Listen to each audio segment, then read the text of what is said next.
64 and a half.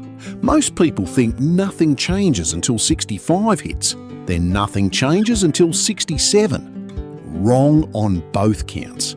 The moment you turn 65, several things shift quietly in the background. Your super rules change, your work rules change, and if you're still doing what you were doing at 60, some of those habits start working against you. Here's what to stop doing before that birthday, not after. Stop drawing the minimum from your super at the old rate. If you're under 65 and you've started an account-based pension, your minimum drawdown is 4% of your balance per year. The moment you turn 65, that minimum jumps to 5%. Sounds small. On a $500,000 balance, that's the difference between a forced $20,000 withdrawal and a forced $25,000 withdrawal. An extra $5,000 you're required to take out, whether you need it or not. Here's why this matters. If you've been comfortably living on the 4% minimum and assumed nothing changes, you're in for a surprise the financial year you turn 65. Your fund will automatically adjust your payments upward to meet the new minimum. If you don't need the extra $5,000, you've got two choices. Spend it, which is fine if you've got plans for it, or move it somewhere it keeps working for you, outside super, into an investment, or even back into super as a non-concessional contribution if you're still eligible. What you shouldn't do is let it sit in your everyday bank account doing nothing. That's $5,000 a year that Centrelink will see as a financial asset, getting deemed, potentially affecting your pension position down the track. Check your drawdown rate before your birthday. Know what's coming. Stop assuming you're close to the pension. This is the big one, and it catches people every single year.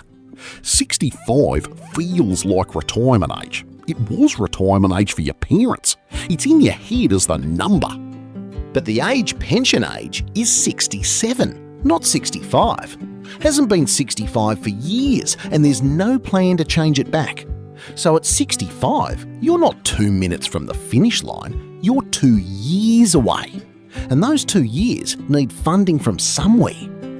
A bloke named Ron from Toowoomba retired at 65, thinking he'd just wait it out until the pension started. He had $180,000 in super and no other savings. He did the maths on the back of an envelope, figured $180,000 over 2 years was $90,000 a year. Easy. What Ron didn't account for, at 65, his minimum drawdown was 5%, not the $9,000 a year he was budgeting. He drew down faster than planned in year 1 because of lifestyle creep, and by month 18 he was down to $40,000, with 6 months still to go before the pension kicked in. He had to go back to part-time work at 66, something he'd specifically retired to avoid.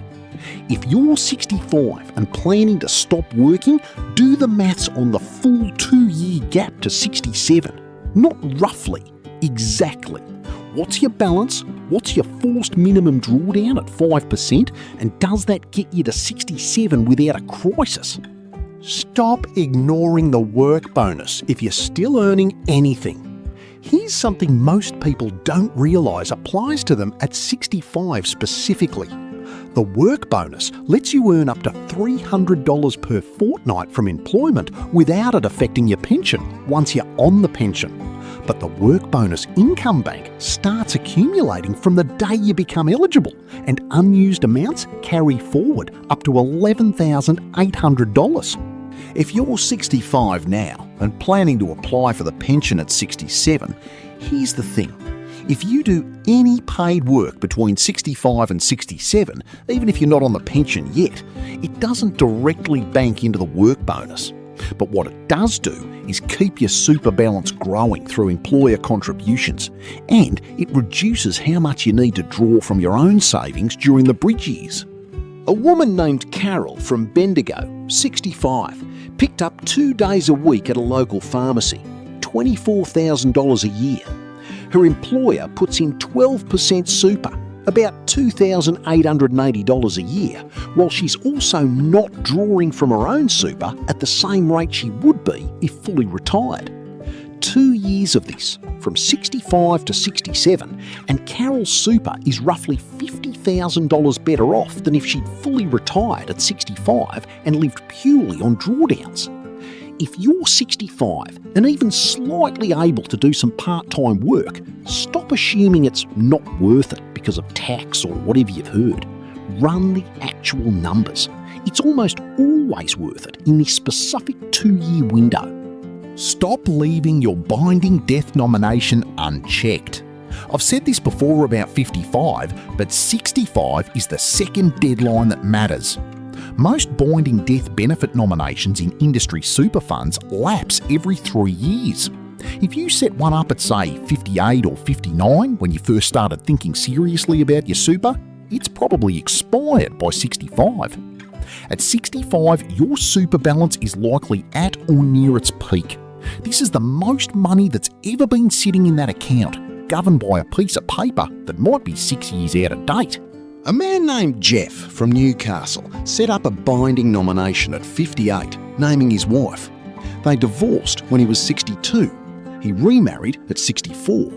At 65, he still had his ex-wife listed as the binding nominee on a $620,000 super balance because the form had lapsed 2 years earlier and reverted to the original listed beneficiary, which the fund still held on file as a non-binding preference. His new wife found this out by accident, looking through old paperwork. Jeff fixed it that afternoon. But if he'd had a heart attack the week before, his current wife may have received nothing, while his ex-wife's estate could have had a claim. Check it today. 5 minutes on your fund's website or app. Stop holding cash for safety without checking the deeming impact just in case. Feels responsible.